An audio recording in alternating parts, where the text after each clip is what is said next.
Die Constellation-Technologie hat erhebliches Potenzial, um die Cybersicherheit der Air Force zu unterstützen, indem Angriffspunkte wie Server, Cloud-Speicher und zentralisiert gehostete Systeme gemindert werden. Es könnten erfolgreich Angriffe verhindert werden, bei denen Datenströme von feindlichen Agenten ersetzt werden oder dem eigenen Datenstrom betrügerische Informationen hinzugefügt werden. So in etwa lautet die Kernaussage aus einem Brief, geschrieben von einem Kommandeur des Luftfahrtkommandos der US Air Force. Und damit hallo ihr Lieben, wie Constellation oder DAG-Token nun konkret helfen soll, das und noch viel mehr klären wir jetzt. Wie immer sind das meine eigenen Recherchen, daher keine finanzielle Beratung. Wir befinden uns in einem Informationszeitalter, Big Data. Zu viele Quellen, zu viele einzelne Daten, die zusammengefasst werden müssen, das kann kein einzelner Mensch mehr bewältigen. Künstliche Intelligenz, maschinelles Lernen, das sind neuartige Technologien, die uns bereits jetzt dabei helfen, diese Datenströme zu verarbeiten. Doch auch solche Systeme brauchen Daten und diese Daten kommen meist von zentralisierten Datenbeziehern oder zentralen Datenanalysen. Doch schlechte Daten bleiben schlechte Daten. Wusstest du, dass schlechte Daten Menschenleben kosten können? Ob im Autoverkehr, im Maschinenbau oder gerade auch im Bereich der Luft- und Raumfahrt. Verluste von Billionensummen jährlich, weil diese Branchen mit unvollständigen oder fehlenden Daten arbeiten. Das Verteidigungsministerium der USA hat dazu geschrieben, zentralisierte Systeme sind zu teuer und nicht schnell genug, um die Datenmengen zu verarbeiten, zu validieren und zu verwalten, die für schnelle Entscheidungen auf dem Feld ohne erhebliche Sicherheitsrisiken erforderlich sind. Die Automobilindustrie bezieht ihre Daten aus zentralen Systemen. Dafür gibt es zum Beispiel riesige Datencenter. Ein autonom fahrendes Auto verarbeitet laut ADAC 5 GB Daten pro Minute. Die Rechenleistung, die dafür benötigt wird, entspricht rund 15 Laptops. Das muss man sich mal vorstellen. Ein autonomes Auto braucht verlässliche Standortdaten. Constellation könnte nun viele Daten rund um den Warenstandort einsammeln, dieses dann in Echtzeit prüfen, bewerten und an externe Systeme des Autos leiten.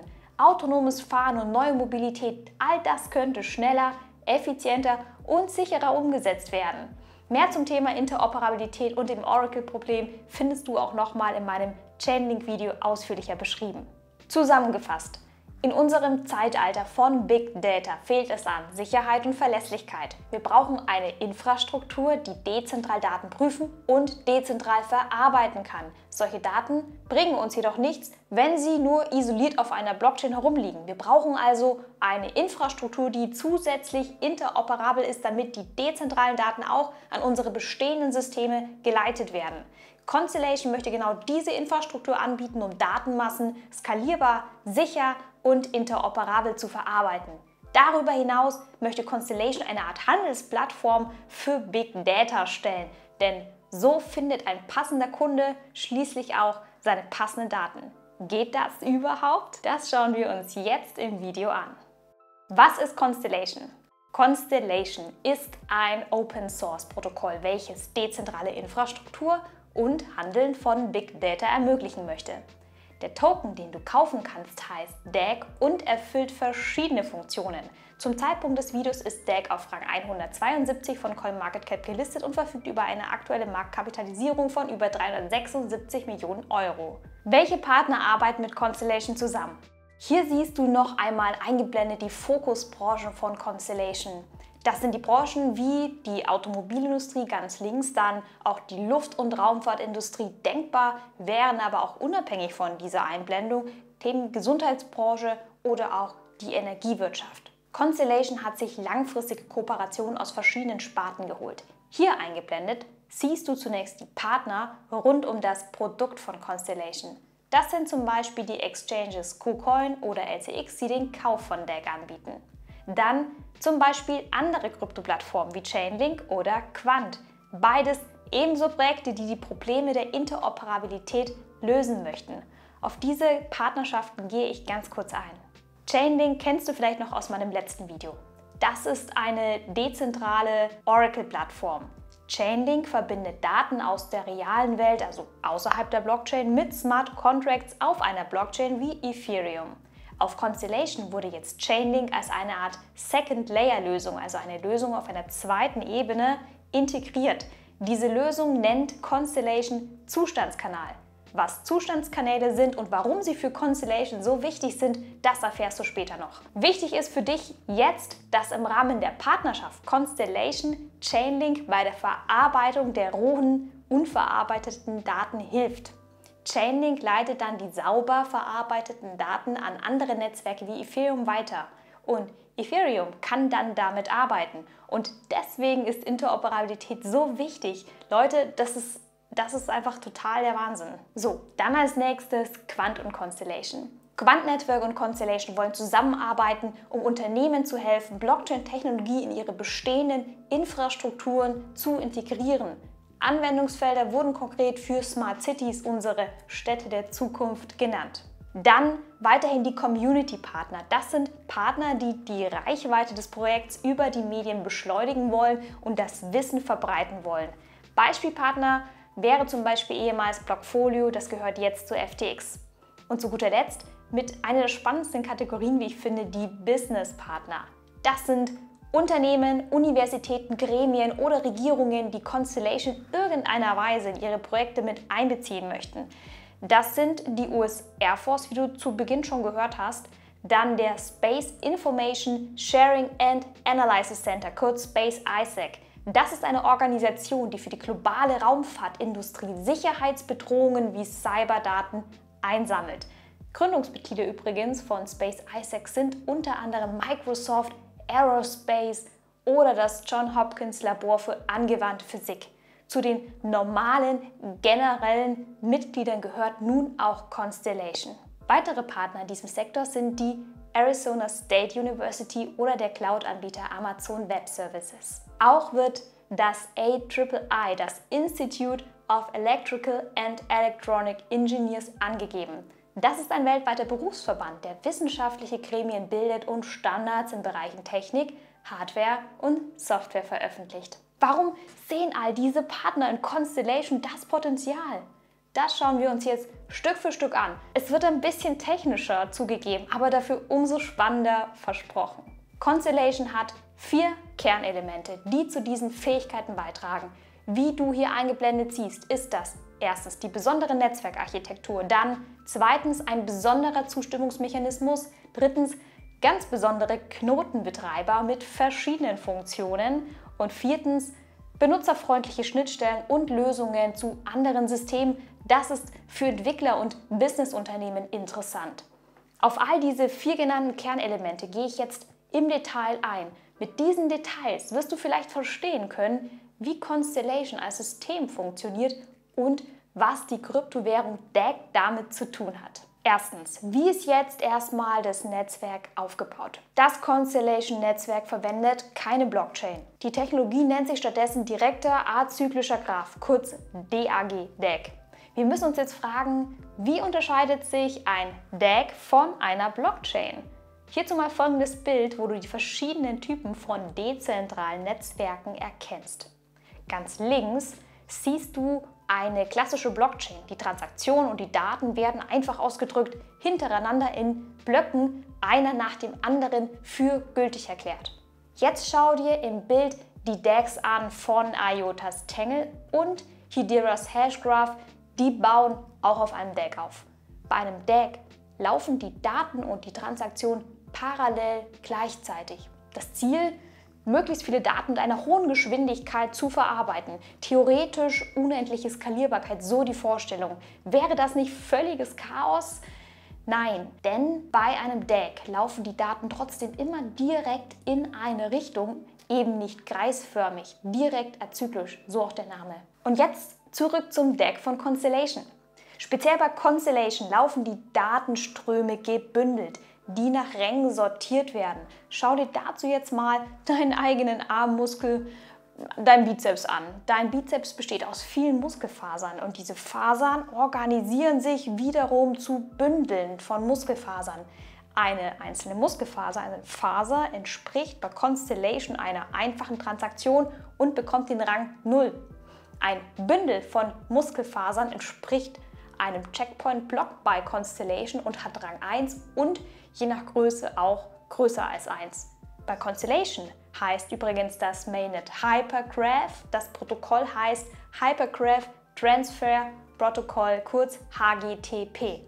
Ganz wichtig, verwechselt das nicht mit dem Hyperledger, das ist wiederum ein ganz anderes Projekt. Übrigens, ich schweife ab, aber die einzelnen Graphen zwischen den Projekten verwenden alle die Technologie, den Typus des DAG, des direkten azyklischen Graphen. Jedoch gibt es viele Unterschiede im Detail des jeweiligen Protokolls, zum Beispiel was bei den Skalierungslösungen passiert oder den Knotensorten. Schau dir dazu unbedingt auch nochmal meine Videos zu IOTA's Tangle an oder Hedera Hashgraph, wenn du es noch nicht getan hast. Als nächstes kommen wir zum Element 2, das heißt Zustimmungsprotokoll, Zustimmungsmechanismus. Welchen verwendet Constellation? Das Protokoll verwendet einen neuartigen und von der Gemeinschaft vorangetriebenen Zustimmungsmechanismus. Er heißt Proof of Reputable Observation, kurz PRO, und er soll Transaktionen sicher und schnell machen. Was unterscheidet jetzt PRO vom klassischen Proof of Stake, den du vielleicht von vielen anderen Projekten schon kennst? Für PRO wurde zwar ein herkömmlicher Konsensus benutzt als Basis, aber es wurde eine weitere Technologie draufgepackt, nämlich das maschinelle Lernen. Und die Kombination mit dem maschinellen Lernen soll jetzt auf der einen Seite eben diese ganzen Datenmassen effizienter verarbeiten, auf der anderen Seite bietet PRO ähnlich wie eben Proof of Stake die nötigen finanziellen Anreize für die Validatoren. Denn du brauchst die Stake und Rewards, damit diese Validatoren auch für dich zuverlässig arbeiten und auch im Netzwerk bleiben. Um zu verstehen, wie diese Belohnungsmechanismen, also diese ganzen Rewards bei PRO funktionieren, müssen wir ganz kurz zum Element 3, also zu dieser ganzen Knotenstruktur springen. Bei Constellation gibt es 3 verschiedene Arten von Knoten. Das sind erstens die nativen DAG-Knoten oder auch Validatorenknoten, Operatorenknoten genannt. Das sind die schwarzen Punkte in diesem Bild, die du da siehst. Die DAG-Knoten sind für Stabilität und den Betrieb, also den Konsensus auch eben, zuständig von dem dezentralen Netzwerk. Also sie validieren die ganzen DAG, Währungstransaktionen und auch die Daten. Sie nehmen grundsätzlich eben am Konsensus teil. Dann als nächstes die State-Channel-Knoten. Das sind die Zustandskanäle, die du ganz zu Beginn schon gehört hast. Das sind diese lila Knoten in dem Bild. Jeder dieser Knoten kann nur bestimmte Datentypen verarbeiten und hat eigens definierte Möglichkeiten, diese Datentypen auch zu validieren. Erinnere dich an die Partnerschaft Chainlink eben mit Constellation. Chainlink ist auf Constellation ein Chainlink Oracle State Channel, ein Zustandskanal. Und dann gibt es noch drittens die Hybridknoten. Das sind Knoten, die zugleich eben die Funktion eines Zustandskanals haben, aber auch die eines nativen DAG-Knotens. Das sind die blauen Knoten in diesem Bild. Hybridknoten können also ebenso am Konsensus für die verschiedenen Zustandskanäle teilnehmen und auch für die DAG-Knoten. Jetzt zurück zum Element Proof of Reputable Observation. Wie funktionieren die Rewards bei Constellation? DAG-Knoten werden mit DAG belohnt, wenn sie respektabel arbeiten. DAG-Knoten validieren die Daten für die Zustandskanäle. Auch gibt es Belohnungen, wenn diese Betreiber neue DAG-Knoten anziehen. Das ist quasi Empfehlungsmarketing für Knoten. Die Höhe der Belohnung richtet sich nun nach dem Maß der Reputation. Je ehrlicher der Knoten arbeitet, wie engagiert er eben arbeitet und welchen Betrag oder auch welchen Beitrag er grundsätzlich leistet, indem er andere Knoten anzieht. Daraus errechnet sich ein Punktescore. Maximal 1,0, das ist der beste Wert, den ein Node, ein Knoten, erreichen kann. Für die Rewards an die Validatoren war ursprünglich eine Maximalmenge von 1,6 Milliarden DAGs für kommende 10 Jahre vorgesehen. Diese Tokens wären dann entsprechend bis zu dieser Obergrenze geprägt worden. Nun scheint es da Anpassungen im Reward Pool zu geben, um auch langfristige Anreize zu stellen. Ich konnte leider nicht im Detail die genauen Anpassungen herausfinden. Vielleicht weißt du mehr, dann schreib mir gerne einen Kommentar. Als nächstes müssen wir uns fragen, wie funktioniert die schnelle Verarbeitung der Daten bei Constellation eigentlich und was hat der DAG-Knoten jetzt damit zu tun? Die Zustandskanäle bilden in Constellation eine Ansammlung vieler unzähliger Knoten. Die einzelnen Dienste werden dabei über die vielen Knoten verteilt und bieten eine Art horizontale Skalierungslösung an. Das Prinzip dieser Netzwerkinfrastruktur nennt sich Microservices. Wie funktioniert der Handel mit den Daten? So, die Zustandskanäle können ihre Daten jetzt lizenzieren oder freigeben. Das geht mit zwei Möglichkeiten. Möglichkeit 1, ein Entwickler bzw. ein grundsätzlicher Interessent erwirbt die Zugriffsrechte, sprich die Lizenzen und muss dafür DAG bezahlen. DAG hilft hier also bei der Monetarisierung der Daten. Oder Möglichkeit 2, die Zustandskanäle erlauben anderen Knotenbetreibern, also von anderen Zustandskanälen oder auch Hybridknoten, die Daten validieren zu dürfen. Die Hybridknoten stehen dabei im direkten Austausch von diesen Lizenzen und sorgen so für eine kettenübergreifende Liquidität. Zurück zum letzten Kernelement 4. Es geht um die Schnittstellen. Grundsätzlich, was macht Constellation interoperabel und benutzerfreundlich? Wenn du dich noch aus meinem Video zu Cosmos erinnerst, da habe ich dir erzählt, dass es für Entwickler und gerade auch für kleinere, mittlere Unternehmen eine riesen Herausforderung darstellt, überhaupt eine eigene Blockchain zu bauen, die Technologie auch in die alte Infrastruktur zu integrieren. Das ist viel zu lange, aufwendig, zu teuer.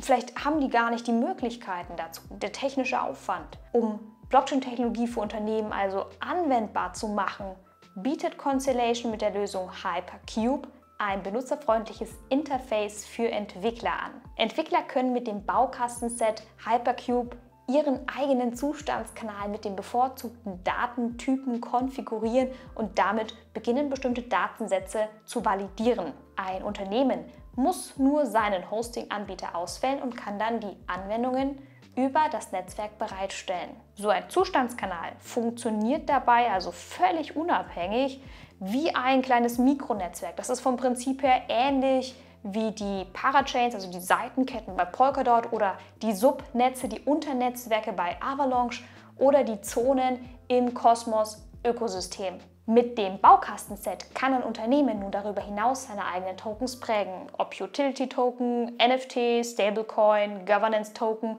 oder auch eigene D-Apps, privat oder öffentlich, völlig egal. Der dabei verwendete Standard für die Tokens und die Anwendungen heißt L0-Standard.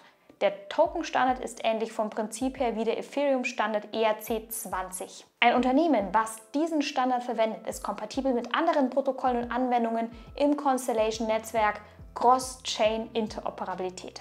Die Kanäle bieten darüber hinaus eine Verbindung zu herkömmlichen Infrastrukturen, zum Beispiel Cloud-Servern. Wie zu Beginn erwähnt, gibt es Schnittstellen, hier also die Interoperabilität, dezentrale Blockchain zu zentralen IT-Systemen. Als nächstes kommen wir noch ganz kurz oder unbedingt zu den Tokenomics von DAG. Es ist super spannend. Und zwar, DAG ist der systemeigene Token erstmal vom Constellation-Netzwerk. Im Auszug aus dem White Paper wird DAG auch ganz klar nicht als Security hervorgehoben, sondern eben als Utility-Token bezeichnet. Bis 2020 lief DAG als ERC20-Token auf Ethereum. Es erfolgte mit dem Launch von dem Mainnet eine Migration von Ethereum auf den Hypergraphen mit einem 1:1 Swap der Tokens. Jetzt zur Funktion. DAG ist quasi Multi-Utility, er hat mehrere Funktionen im Ökosystem. Du brauchst DAG, um einen DAG-Knoten oder einen State-Channel, also einen Zustandskanal grundsätzlich zu betreiben. Bist du Validator, wirst du eben für deine Arbeit wiederum mit DAG belohnt. Somit hilft DAG bei der Sicherung und Stabilisierung des dezentralen Netzwerks. Das haben viele andere Netzwerke auch so. Daneben kommt jetzt aber eine zusätzliche Funktion dazu. Der Token dient als tokenisierter Durchsatz. Das müssen wir uns jetzt anschauen, weil das etwas komplizierter ist. DAG wird verwendet für den nahtlosen Austausch zwischen allen Netzwerkkomponenten, also den Daten, den Knoten und den Währungen. DAG stellt so eine Art Basisrate dar, damit eben Peer-to-Peer-Transaktionen durchgeführt werden können. Diese sind dadurch gebührenfrei. Für größere Transaktionen, also die größeren Datensätze, werden mehr Netzwerkkapazitäten, sprich mehr Bandbreite, mehr Durchsatz benötigt. Dann kommt es zu Mikrozahlungen in DAG. Die Kapazität wird in Form von DAG oder durch eine zusätzliche Datenrate von einem Knotenbetreiber bereitgestellt. Die Gebühr erhält dann der Knoten, der die Daten validiert hat.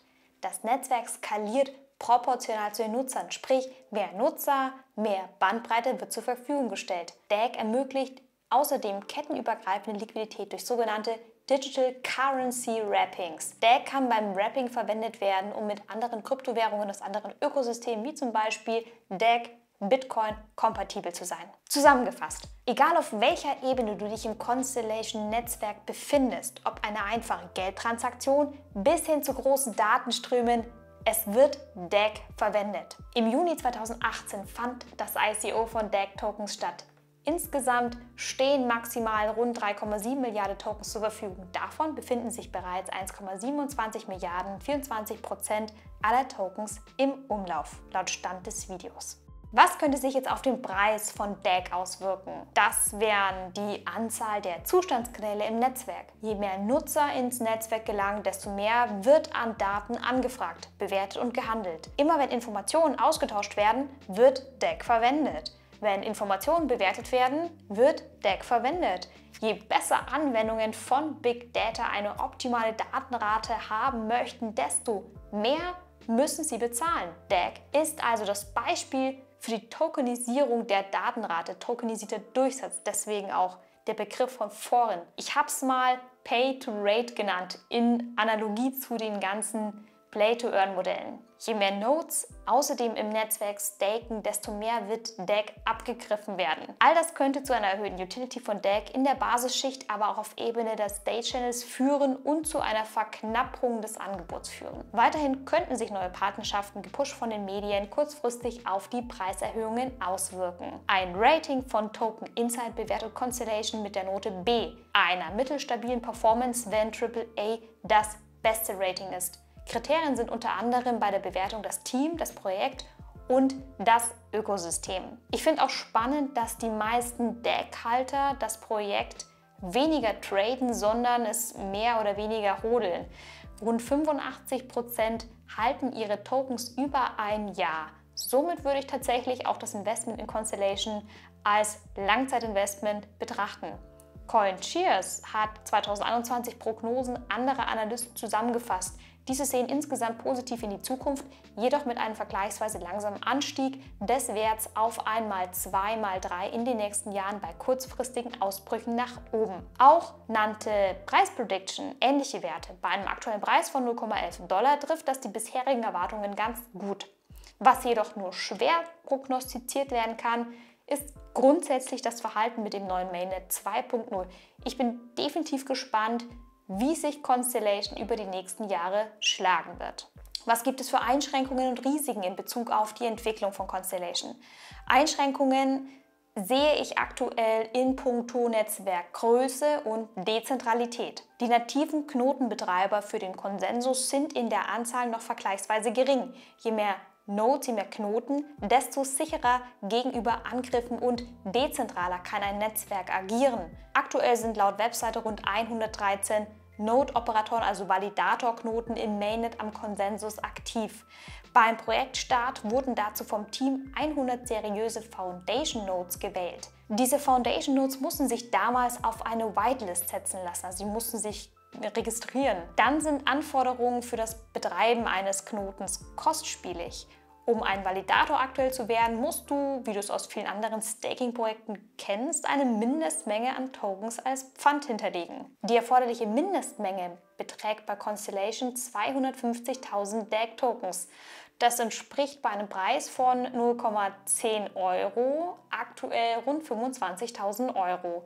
Und gerade befinden wir uns nicht zu Zeiten des Allzeithochs im August 2021, wo DAG 0,76 US-Dollar hatte. Das wären dann 115.000 US-Dollar als Investment für das Betreiben eines Knotens gewesen.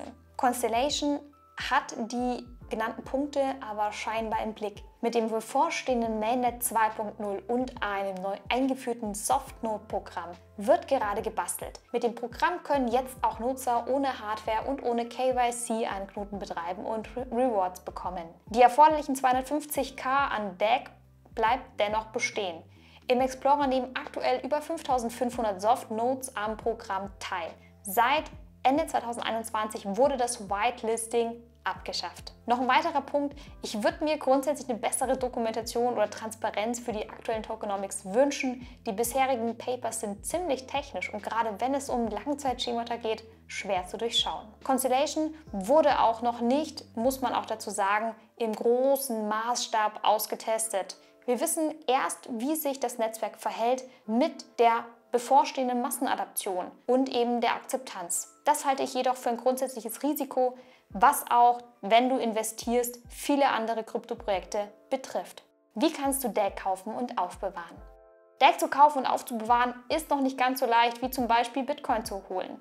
Du kannst DAG auf ein paar Börsen wie KuCoin, Gate.io oder LCX zu den üblichen Handelspaaren wie USDT, BTC oder ETH erwerben. Binance oder Coinbase als die beiden größten Börsen bieten den Kauf noch nicht an. Möchtest du deine Tokens nicht auf einer Börse liegen lassen, kannst du die Tokens auf das Stargazer Wallet transferieren. Das hat die Community extra dafür entwickelt. Du kannst dir das Wallet im App Store oder auf Google Play herunterladen. Auch eine Browsererweiterung für Chrome steht aktuell zur Verfügung. Geplant sind weitere Kauf- und Aufbewahrungsmöglichkeiten wie die Unterstützung durch den Anbieter Ledger oder der Kauf von DAG-Tokens per Kreditkarte über Simplex. Simplex ist eines der einflussreichsten Unternehmen im Bereich Blockchain und lizenziertes EU-Finanzinstitut im Visa-Netzwerk. Simplex kooperiert mit zahlreichen großen Partnern, wie du hier siehst, um eine globale Fiat-Krypto-Infrastruktur zu ermöglichen. Zu guter Letzt schauen wir uns noch das Team und die Gründer an. Constellation wurde vom Unternehmen Constellation Labs, CST, mit Hauptsitz in San Francisco ins Leben gerufen. Mittlerweile arbeitet ein internationales Expertenteam hinter dem Open-Source-Netzwerk.